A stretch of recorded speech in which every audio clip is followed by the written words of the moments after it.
મારા વાલા પ્રિયો, ઈસુ ખ્રિસ્તના નામમાં હું તમને પ્રેમાળ શુભેચ્છા પાઠવું છું. તમે કેમ છો? તમે સ્વસ્થ છો ને? તમારે દરરોજ સ્વસ્થ રહેવું જોઈએ અને ખુશ રહેવું જોઈએ. તે જ ઈશુની ઈચ્છા છે, તેથી તે તમારી સાથે વાત કરે છે. બધું ઠીક છે, પરંતુ આ તંબુ જેવું શું દેખાય છે એમ પૂછો છો? તેના ઉપર પ્રાર્થના તંબુ, પ્રેયર ટેન્ટ એમ લખેલું છે ને? અમારા સેવા કાર્યની શરૂઆતમાં 80ના દાયકામાં ઈશ્વરનું ઘર બનાવવાનું શરૂ કર્યું હતું અને પરમેશ્વરે અમને પ્રાર્થના કરવાનું કહ્યું, પ્રાર્થના માટે સ્થાન બનાવવા કહ્યું, અને આ ઇમારત તમારા આંસુઓથી બનાવવી જોઈએ. પ્રભુએ અમને આવી રીતે સલાહ આપીને કહ્યું. પ્રભુએ અમને પ્રાર્થના તંબુ ગોઠવવા, તેમાં પ્રાર્થના કરવા કહ્યું. આ હવે એક ઇમારત છે. આ શરૂઆતમાં ઇમારત જેવું ન હતું. પહેલા તે એક નાના તંબુ જેવું હતું અને અમે લોકોએ ટાટના કપડાં સીવ્યા અને તે ટાટના કપડાં સીવીને એક સ્ક્રીન બનાવી હતી અને અમે એક રૂમ જેવું બનાવ્યું જેને પ્રાર્થના તંબુ કહેવામાં આવ્યું, ખાનગી પ્રાર્થના કરવા માટે.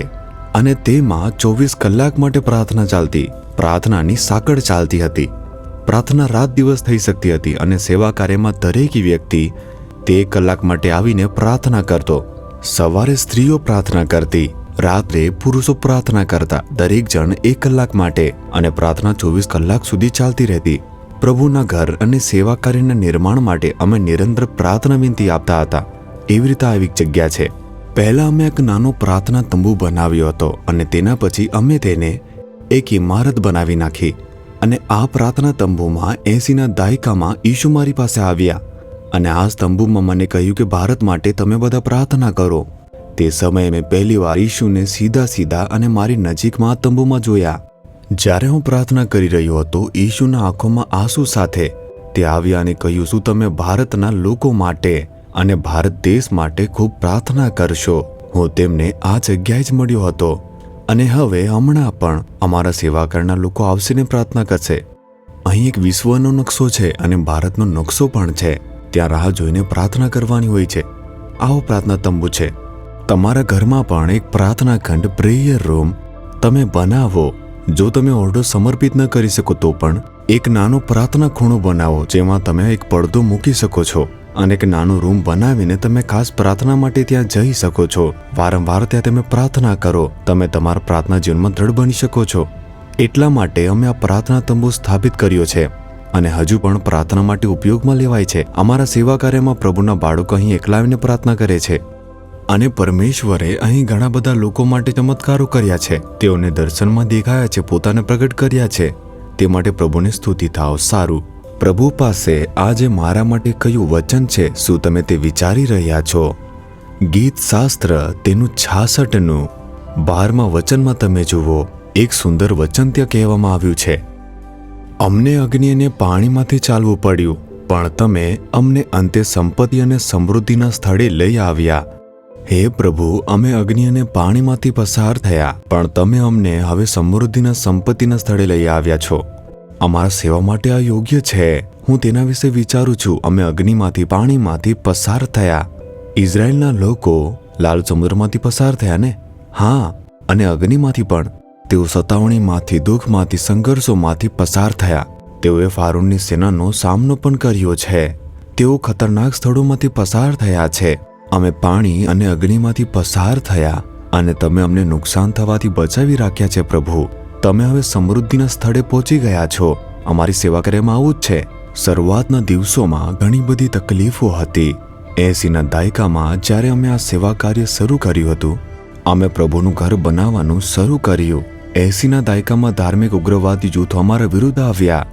નાલુમાવાડીમાં પ્રાર્થના ગૃહના નિર્માણના વિરોધમાં તેઓએ જાહેર સભાઓ યોજી અને અમને ઠપકો આપ્યો, અમને અપમાનિત કર્યા. તેઓએ આખા શહેરમાં આનું સંચાલન કર્યું. શું તમે તે જોઈ રહ્યા નથી? વોટ્સએપ ઉપર લોકોએ અમને ઠપકો આપ્યો અને રૂબરૂ આવીને પણ ઠપકો આપ્યો. અમને પોલીસની સુરક્ષા આપવામાં આવી હતી. અમે તે બધામાંથી પસાર થયા. દુઃખ હું તમને તે બાંધવા નહીં દઉં. હું તમને રોકીશ, તમને પડકાર્યા.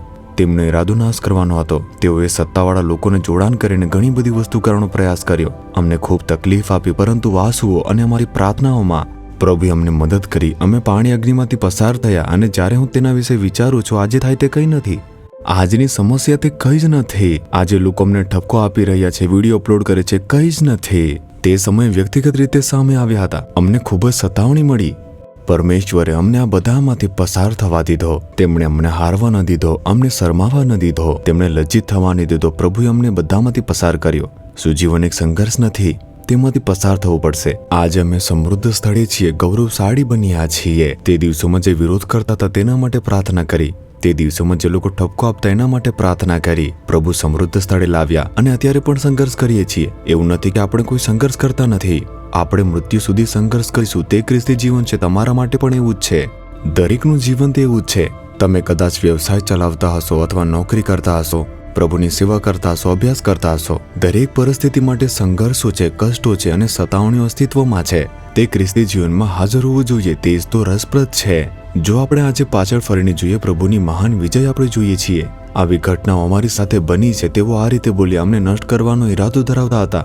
તેઓએ અમને ડરાવવાનો પ્રયાસ કર્યો. પોલીસ તપાસ કરી અને તહસીલદાર પાસે તપાસ કરાવી. તેઓ અમને 80ના દાયકામાં વિવિધ સ્થળોમાં લઈ ગયા હતા અને તે સમયે અમે પ્રભુને શોધતા રહ્યા અને તેમને વળગી રહ્યા. તેથી આજે તમને જે સંઘર્ષનો સામનો કરો છો તે અંત સુધી છે, પરંતુ પ્રભુ વિજય આપશે. તમે પાણીમાંથી, અગ્નિમાંથી પસાર થવાના છો, પરંતુ કંઈ પણ નુકસાન કરશે નહીં. પ્રભુ તમને સમૃદ્ધ સ્થળે લઈ જશે અને તમને જીવિત કરશે. તેથી જે સંઘર્ષ આજે છે તેને તમે ન જુઓ અને નિરાશ ન થાઓ. તમે તેમાંથી પસાર થઈને પ્રભુ સમૃદ્ધ સ્થળે પહોંચાડશે. તમે જીવનમાં સમૃદ્ધિ જોશો અને આશીર્વાદને જોશો. હંમેશા ખુશ રહો. પ્રભુને જોઈને કહો, હે પ્રભુ, અમને અગ્નિ અને પાણીમાંથી પસાર થવાની કૃપા આપવા બદલ તમારી સ્તુતિ થાઓ. પ્રભુ, સમૃદ્ધિના સ્થળે મારા માટે એક ભાગ તમે મૂક્યો. હું મારા જીવનમાં, મારા કુટુંબમાં, મારા વ્યવસાયમાં, મારા સેવા કાર્યમાં અને મારા બધા બાબતોમાં તમે પરિપૂર્ણતા આપો છો. પ્રભુ, માટે તમારી સ્તુતિ થાઓ, સ્તુતિ થાઓ. ઈશુના નામમાં આમેન, આમેન.